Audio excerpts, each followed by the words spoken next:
So I just pulled off the greatest comeback of 2023, and it's not even May. Yes, at the time of me filming this, it is still April, and I personally believe that this is the single greatest achievement of my entire life. Now, based on the title, you probably already know where I'm going with this. Nevertheless, I need to go ahead and frame this for you guys so that you understand the magnitude of what I've just accomplished. I've paid off $27,000 worth of debt in less than 2 months. I need you guys to really think about that. The younger people may not understand how crazy that actually is. I paid off $27,000 of debt in less than 2 months. I don't make a lot of money. I'm not rich by any means. You guys see, I live with my parents. I still live with my parents, and prior to that, I was living in a car.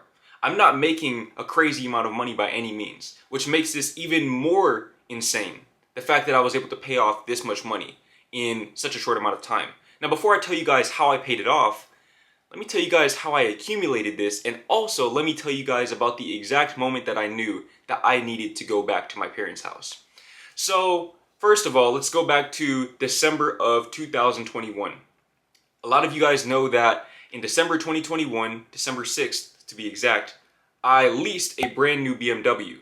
And at the time, that was essentially just the beginning of what would become a very, very bad spending habit for me. And I know that's a very bad place to start, but nevertheless, that same exact month, probably about a week or two later at that, I found myself in a jewelry store, Marquise Jewelers in Stonebriar Mall, Frisco, Texas. I will never forget this. I was walking through the jewelry store, and by the way, this is the reason why I don't shop by myself anymore. Because when I shop by myself, I make very, very stupid, impulsive decisions. But I'm walking through the jewelry store, and I'm just trying the stuff on. I'm the type of person who is okay with window shopping, but once I find out that something is accessible to me, once I find out that it's actually within my reach, a lot of times I'm willing to even overextend myself in order to get it. And this was one of those occasions. I'm walking through the jewelry store. The nice lady comes up to me and she asks me if I need help. I tell her I'm just looking around. And then she drops one of the biggest bombs that I've ever heard in my entire life on me, right on my dome. She told me, "We have interest-free financing." Now, listen, I didn't know that that was even a thing. I didn't know you could get interest-free financing. I didn't even know you could finance jewelry. I never knew you could finance jewelry, and suddenly it made sense to me. I realized this is how all of these people have these bust-down chains and watches and all of these things that really don't even retain much, if any, of their value, and yet they're still able to rock these chains and watches despite the fact that I know that they work at factory jobs, right? They work at these jobs that are clearly not paying enough. They're just able to make the monthly payment. And the way she broke it down to me was that we have 5-year interest-free financing, meaning that if I spend, let's say for example, $3,000 on jewelry like I did that day, then I only have to pay $79 a month for the next 5 years. In my head, I'm thinking about the monthly payments. I'm not thinking about the full amount. So anyways, like I said, I paid the $3,000, boom, walked out of the store with my Cupid chain and those 2 bracelets that I used to wear. So I had $3,000 in debt, but by the time I reached this lowest point where I had to pay $27,000 in debt, I had actually paid off about half of that. I think I owed around $1,600 on that. So $1,600 for jewelry. Okay, that was the first piece of my debt. The second part was my car, the car that I was living in.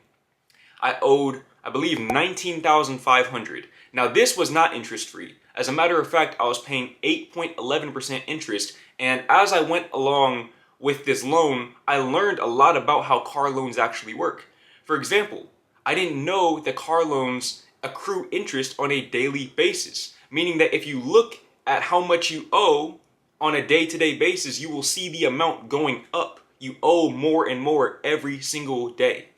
I did not know that. Literally didn't know that. So I'm watching my amount go up, and I remember I did the math and I realized I had paid $1,500 towards my car loan, but the balance had only gone down $1,000. And I knew in that moment, I need to sell this car. which we'll get to that later on in this story. Now, the tipping point for me, the moment that I knew I needed to go back to my parents' house, was March 10th, 2023. That morning, I woke up thinking that I was going to stay in LA, or at the very least, I was going to travel somewhere else. I had my eyes on Vancouver, Seattle, all of these different places. Well, that day, I decided to do my taxes, and I was doing them well into the night. And at about 1 a.m., March 10th, 2023, I finished doing my taxes. And mind you, okay, before I tell you guys how much I owed with my taxes, first of all, when you're self-employed, we don't get tax returns.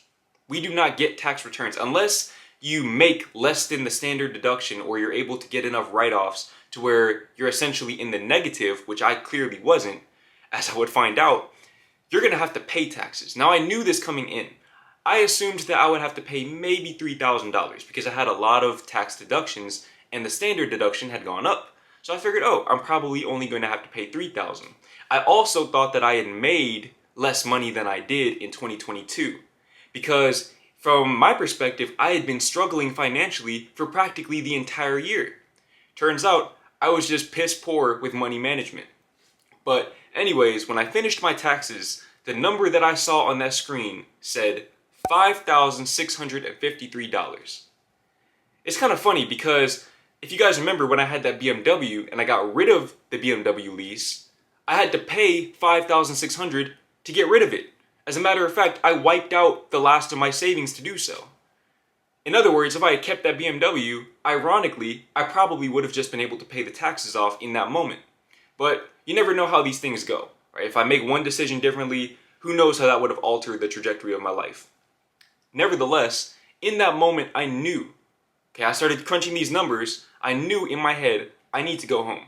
This was March 10th, 2023. By March 13th, 2023, I was back in Texas. I was back in my parents' house. 3 days later, I was back in my parents' house. Literally, that quick, I knew.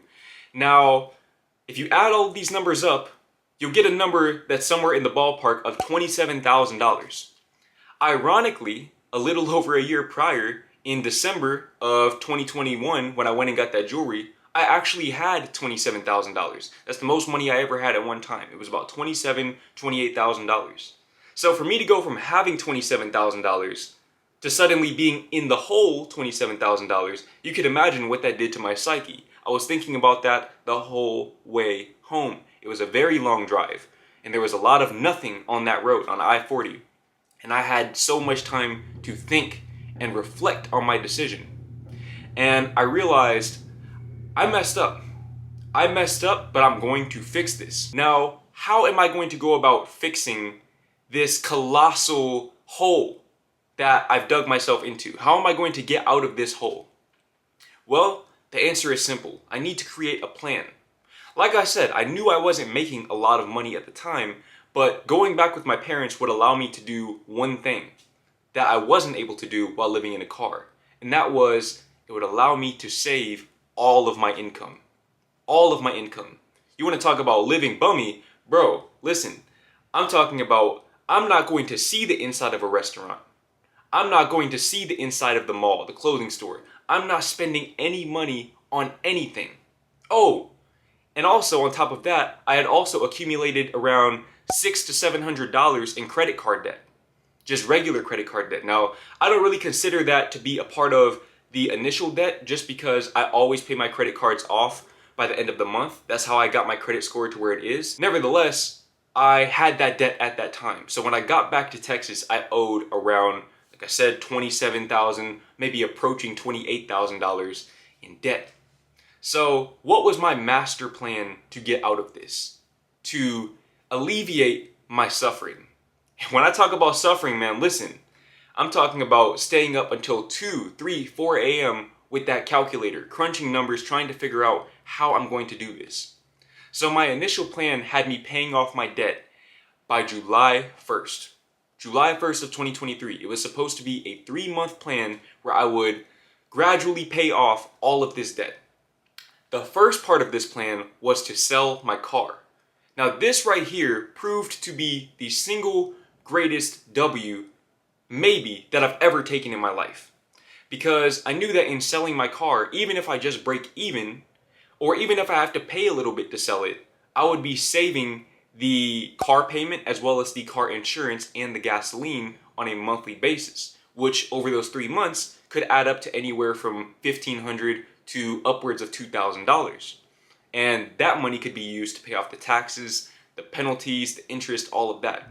So I knew the first thing I need to do is get rid of the car, not only because it's the greatest amount of debt that I have, but it's also the highest interest, 8.11%, which sounds crazy, but in this market, that's actually pretty normal. Might even be a little on the milder side. So I knew I need to sell my car. I looked up the Kelley Blue Book value, and they valued it at, I believe, $14,800. $14,800. So, of course, there are participating dealers in the area where they will essentially give you the Kelley Blue Book value. I took it to the first dealer, they offered me $14,500. But here's the thing, remember, I owed $19,000. Okay, I owed $19,000 on the car, but the reason why I owed $19,000 and not $15,000 is because I had an extended warranty. This is some game for you guys right here. If you're ever going to buy a car, do not ever purchase the extended warranty. Just don't purchase it, because canceling it is a major hassle. And you have to think about it. If you're purchasing a car where you feel like you need an extended warranty because you feel like the transmission or the engine might give out on you within the next few years, you probably shouldn't be buying that car in the first place. Right? You shouldn't be buying that car. Now, I had a lot of confidence in that car, but I knew that if I was going to be driving around, road tripping, going through the desert from Texas to LA, LA to New York, wherever else I wanted to go, I would probably need that warranty, if not just for the peace of mind. Anyways, that warranty cost me upwards of $4,000. Upwards of $4,000, but the stipulation in the contract is that they will give you a refund. It is refundable at any time. It's a prorated refund, meaning that they'll only give you back a portion of it, but it's a refund nevertheless, right? So I went ahead and I filled out the cancellation form for the warranty. As a matter of fact, I think I filled that out back in February when I was still in California. So I was waiting this whole time. I thought that they had never gotten back to me. As it turns out, it takes about 60 days. It takes about 60 days for them to process this and to remove that balance or to send you that check. So, like I said, that dealership offered me $14,500, but they wanted me to cover the difference between that and the total payoff amount, which was, again, $19,500. I didn't have $5,000. If I had $5,000 to pay for that difference, I would have not come back to Texas. I wouldn't have come back to my parents' house. I would have still been in LA, and I would have just paid off the taxes right then and there. But I didn't have that. So I knew I can't sell my car to them. I tried to explain to them the situation. They told me to just see if I can cancel the warranty within the week-long time period that the offer would be valid. But I knew in my heart that that probably wasn't going to happen. So I waited until the end of that week, and of course, they didn't clear it in time. So I went to another dealership. This turned out to be a blessing in disguise, because that dealership, the second dealership, for the same exact car, offered me $15,000. $15,000. So when you subtract the amount of money that I owed for the warranty from the total loan payment, I was actually going to be making a few $100s. Okay, I just want to interject really quickly. The reason why I thought I was going to be making a few $100s rather than spending a few $100s at that time is because I didn't know that the warranty refund was prorated. I thought I would be getting back the full entire amount, but that was not the case. So that's the reason why there's a slight discrepancy there. Nevertheless, I had it made. So in my head, I'm thinking, oh, I have it made. I just need to wait for them to clear this warranty. Mind you, I'm calling the dealership damn near every day trying to get this warranty cleared. I'm visiting the dealership. I'm pulling up on them. I'm like, yo, you guys need to clear this warranty for me, man, because I'm trying to sell this car. They're taking their sweet time. Don't know why it takes that long. I don't know why it takes 60 days. Nevertheless, that 7 days passed as well. 7 days passed, that offer expired, and the warranty was still there. It was still in the system. And in my head, I'm thinking, bro, I need to clear this warranty. I need to find a way to clear this warranty so I can get rid of this car. Right? I'm getting heated at this point. I'm starting to get heated. I'm starting to get pressed. I'm pressing the hell out of these dealers, bro. I'm calling them, like I said, damn near every day. I visited them, and what they told me was that it should be clear within the next week or so. I said, all right, bet, I'm gonna try one more time. Now listen, here's some free game for you guys, okay? Make sure that you're listening very, very, very closely. If you're gonna sell your car, sell it to Carvana. Sell it to Carvana. They will pay you a lot more money than these dealers will. I don't know why. I don't know why. And I also don't care. I do not care why. Because Carvana, to this day, okay, they are my favorite car dealership because of this. So I ran a quote with Carvana because I had heard people say that they will pay you more money for your car than most other dealers will. I ran a quote with Carvana. Remember, the other dealers were offering me $15,000 and $14,500. Carvana was offering me $16,000. $16,700 actually, at that. $16,700, what? Bro, listen, let me tell you something. When I saw that number on my screen, I knew I was good. I knew I was good. Because once I cleared the warranty, I would actually be profiting. I would be profiting around $1,000. Actually, I think it was $1,300 or $1,400, somewhere in that ballpark. So I knew if I can sell this car to them, first I have to clear the warranty, but if I can sell this car to them, then I could actually use that money, that profit that I'm making, to put towards my taxes. I'm good. And also, I have an extra month of income because I got paid between the time that I got back and the time that I'm selling the car. So I have an extra month of income, and then I'll be making another month of income in April. So I'm good. I'm good, right? So eventually I was able to clear the warranty in time to sell that car. I was able to sell the car to Carvana and get that $1,300 in profit. Now, in addition to the $1,300 in profit, I was also able to save, like I said, all of that income. All of that income. So I was able to save my income from that month. I honestly don't know how much it was, but when you account for the fact that I no longer had the car loan to pay off, I only owed the $5,600 in taxes, and I also owed the $1,600 for the jewelry. You do the math on that, right? So minus $1,300, 2 months of income, of course that's going to clear that. 100%, that's going to clear that. So, in other words, me being able to sell that car literally compressed my plan from 3 months into a little over 1 month. I haven't even been home for 2 months yet, and I have a $0 debt balance. Look, let me tell you guys something. One of my 3 New Year's resolutions was to have a $0 debt balance. This is before I knew I was going to be paying that much in taxes. But one of my New Year's resolutions was to have a $0 debt balance. And I manifested that. I manifested that not through my own intellect, not through my own willpower. These were factors, but this was through the grace of the divine, the grace of God, the grace of whoever you believe in, the grace of faith itself. I was able to pay off this $27,000 in debt.